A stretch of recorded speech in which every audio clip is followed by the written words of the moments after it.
Magandang umaga sa inyo mga kasama. Nandito na tayo ngayon sa ikatlong bahagi ng ating training para sa 2010 South Race Open.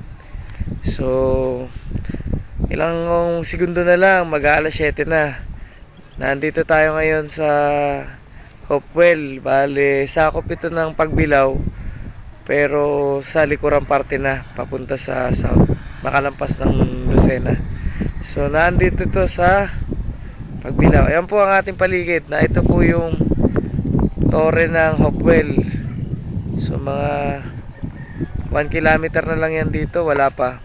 Medyo delikado lang dyan magalpas kasi puro alambre. Kaya dito tayo sa medyo malayo-layo. So, na ito ang sikat ng araw. Yan, maganda po ang panahon kumpara ng ating ikalawang alpas.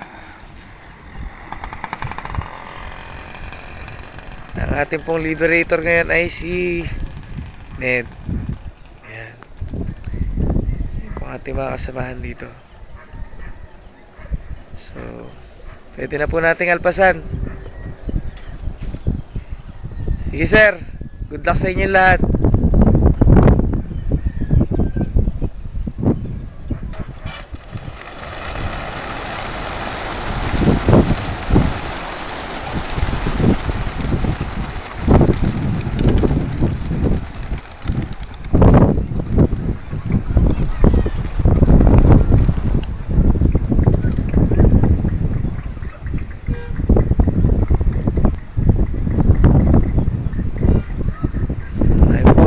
Natin.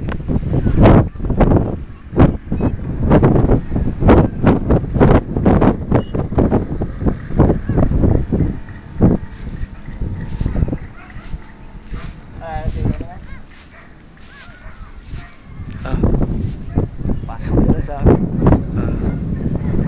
Nagdalawang grupo na. Marami pong medyo lito pa kasi isla po ito. May tulay lang doon, medyo ang mga ibon ay nalilito pa. So, ito po yung ating crates.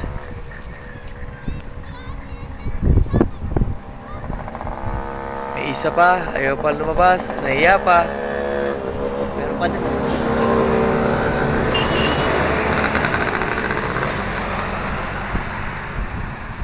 Ito pa, may isa pa rin.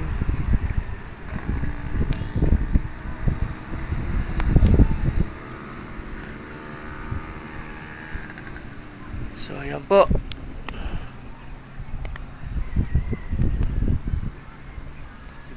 Siya, pugawin mo na pare. Palakpakan mo lang sa likod. Tuktukin mo lang yan likuran. Yan. Yung isa. Okay. Wala na po.